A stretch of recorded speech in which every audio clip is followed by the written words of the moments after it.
Bhajap operation Ram मंदिर करते का? चोरीचा पैसा फोडाफोडीसाठी वापरला जातोय का? उद्धव ठाकरेंचा थेट सवाल.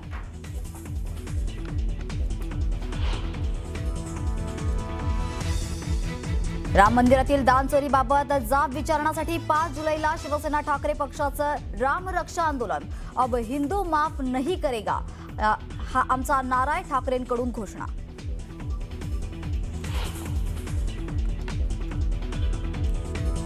शाळांच्या 500 मीटर परिसरात स्टिंग विक्रीला बंदी. आमदार विक्रम पाचपुतेंच्या प्रश्नावर मंत्री झिरवाळांचे निर्देश.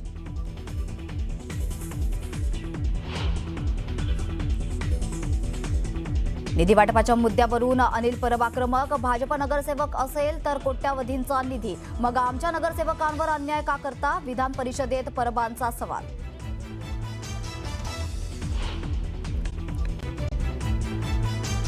लोणावळ्यातील भुशी डॅम ओव्हरफ्लो. वर्षा पर्यटन बहरणार. व्यावसायिकांसह पर्यटकांमध्ये उत्साह.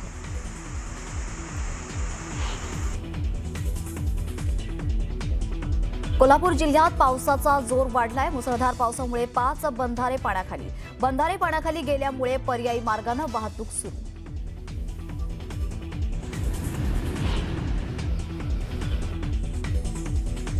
उत्तर प्रदेशातील कौशांबीमध्ये भरधाव टँकरची दुभाजकाला धडक. धडकेनंतर टँकरचा स्फोट. स्फोटात 4 जणांचा मृत्यू.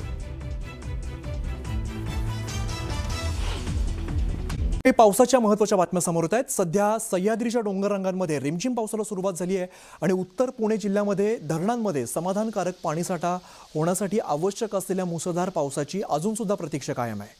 कुकडी प्रकल्पातील आंबेगाव, शिरूर, जुन्नर तालुक्यातील 7 आणि खेड तालुक्यातील भामा खोऱ्यातील 3 अशा एकूण 10 धरणांमधील पाणीसाठा अत्यंत खालावलेल्या परिस्थितीत आहे. जुलै महिना सुरू असं झालेला आहे आणि तरीसुद्धा ही धरणं जवळपास कोरडी आहेत आणि दरवर्षी याच कालावधीमध्ये 30 ते 35% भरली असणारी धरणं यंदा मात्र रिकामी आहेत. शेतकरी आणि नागरिकांची चिंता यामुळे चांगलीच वाढली आहे. पुण्याच्या खेडमधली सगळी दृश्य आहेत. खेडमध्ये अजूनसुद्धा नद्यांना पाणी आलेलं नाही आहे.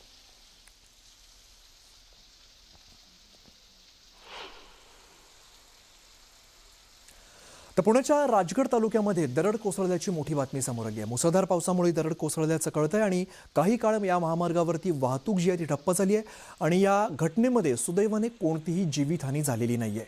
या घटनेची माहिती मिळताच स्थानिक नागरिकांनी सार्वजनिक बांधकाम विभागाला कळवलं आणि JCBच्या सहाय्याने या रस्त्यावरती पडलेले दगड आणि माती हटवायचं काम सुरू झालं. वाहतूक पूर्ववत करण्यात आलेली आहे. प्रवाशांनी पावसाळ्यात या मार्गावरून प्रवास करताना विशेष काळजी घ्यावी असं आवाहन प्रशासन करत आहे.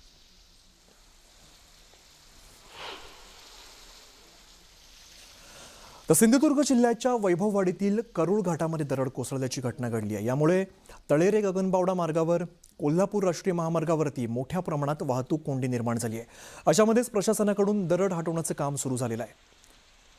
वैभववाडीकडे जाणारा अत्यंत महत्त्वाचा हा घाट आहे आणि यावरच दरड कोसळल्यामुळे या ठिकाणची वाहतूक जी आहे ती ठप्प झालेली आहे. तातडीने दरड हटवण्याचं काम केलं जात आहे. आपण बघूया विधान परिषदेमध्ये निधी वाटपाच्या मुद्द्यावरून ठाकरेंच्या शिवसेनेचे आमदार अनिल परब हे चांगलेच आक्रमक झालेले होते. निधी वाटपाच्या मुद्द्यावरून भाजप आणि शिवसेनेत दुजाभाव केला जात असल्याचा आरोप देखील त्यांनी केलाय. भाजपाचा नगरसेवक असेल तर कोट्यवधी रुपये दिले जातात, पण आम्हाला पूर्ण वॉर्डचा विकास करण्यासाठी फक्त 25 लाख रुपये दिले जातात असं ते म्हणाले आणि तसंच किती दुजाभाव करणार अशी टीका देखील त्यांनी केली आहे. दरम्यान मुंबईतील मॅनहोलमधील दुर्घटनेचा मुद्दा सुद्धा यावेळेला उपस्थित करत परबांनी टीका केली आहे.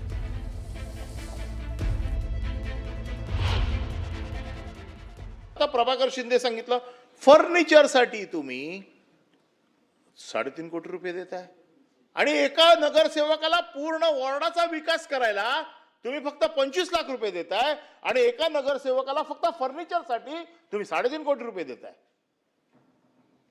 भारतीय जनता पक्षाचा नगरसेवक असेल तर 10 कोटी रुपये, 8 कोटी रुपये, 7 कोटी रुपये. शिवसेनेच्या फक्त 3 नगरसेवकांना मुद्दामून पैसे देऊन ठेवले का? तर त्यांनी काय बोलू नये म्हणून. 227 नगरसेवकांमध्ये का अन्याय करताय तुम्ही? हे किती दुजाभाव करणार तुम्ही?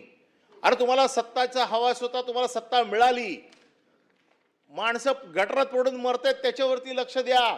तिथं आता 289 आहेच, त्याच्यावरती बोलीन परत मी. परंतु ज्या पद्धतीने लोक मरतायत, मॅनहोल मध्ये महापौराच्या बाजूला उभे राहिलेला माणूस गटारात पडतोय, आज कित्येक हजार जाळ्या मॅनहोलवरती नाही आहेत, त्याच्यावरती लक्ष द्या. फक्त स्वतःच्या कार्यकर्त्याला, नगरसेवकांना पर्सेंटेज मिळाला पाहिजे, टक्केवारी मिळायला पाहिजे. तर विधान परिषदेमध्ये बोलताना अनिल परब आणि नीलम गोरेंमध्ये चांगलीच जुंपल्याचं पाहायला मिळालं. निधी वाटपाच्या मुद्द्यावरून बोलताना अनिल परब यांनी शिंदेच्या शिवसेनेचा शिंदे गट असा उल्लेख केला आणि नीलम गोरे संतापल्या. यानंतर त्यांनी शिंदे गट म्हणू नका, एकनाथ शिंदेच्या नेतृत्वाखालील शिवसेना म्हणा असं गोरे म्हणाल्यात. यावरती अनिल परब यांनी सुद्धा प्रत्युत्तर दिलंय. मला एक गोष्ट नक्की माहिती आहे, मी देखील मुंबईत लहानाचा मोठा झालोय. एका वॉर्डाला किती खर्च लागतो मला चांगला माहिती आहे. विधानसभा निवडणुकीच्या अगोदर मुंबईचं मी बोलतोय, मी बाहेरचं आता बोलत नाहीये.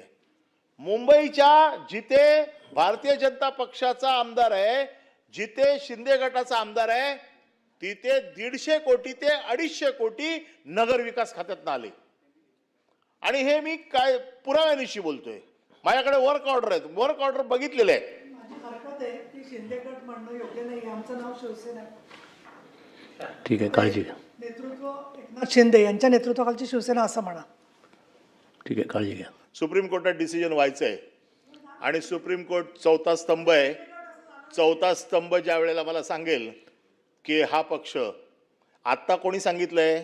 इलेक्शन कमिशनने सांगितलंय. तुम्ही मूळ आपल्या नाही, विषयाकडे जसं वळा. तुम्ही उभाटा म्हणता, म्हणजे सभागृहामध्ये, आता सभागृहामध्ये त्या दिवशी म्हटलेलं आहे मी. ठीक आहे अनिलजी, आपण म्हणजे आपण मूळ कामकाजाकडे वळा. हा, नाही म्हणूनच म्हटलं ठीक आहे. काय म्हणू त्याला मग? डिस्टर्ब होऊ नका, बोला.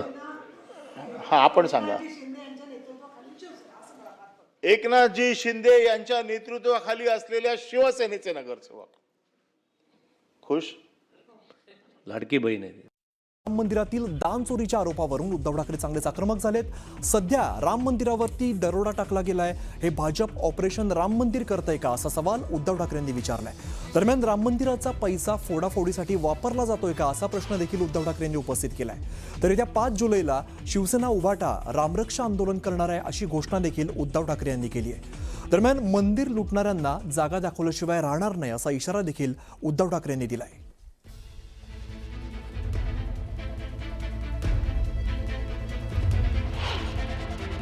राम मंदिरावरती दरोडा तर टाकला गेलाय. त्याच्याबद्दल पुरावे सुद्धा दिले गेलेत. काही जणांचं म्हणणं असं आहे की त्या चोरीचा पैसा हा इतर पक्ष फोडण्यासाठी वापरला जातोय. हे फार गंभीर आहे. आणि जसं एकदा अटल बिहारी वाजपेयी म्हणाले होते, जेव्हा मी सांगितलं ना 90चा काळ होता, की अब हिंदू मार नहीं खाएगा, तसं आज मी म्हणतोय की अब हिंदू माफ नहीं करेगा. जे जे मंदिर लुटतायत, मग ते भाजपचे कोणी असतील किंवा आणखीन कोणी असतील, पण लेकिन अब हिंदू माफ नहीं करेगा उनको. येत्या रविवारी 5 तारखेला संध्याकाळी 4च्या सुमारास दादर इथे पुणे एकेकाळी जो एक कबूतरखाना होता, तिथे एक मारुतीचं मंदिर आहे. त्या मंदिराच्या समोर तमाम हिंदूंना, ज्यांना असं वाटतंय की भाजपच्या कालखंडामध्ये हिंदुत्व धोक्यात आले म्हणून ज्यांनी मोर्चे काढले होते, त्यांना सुद्धा मी आमंत्रित करतोय.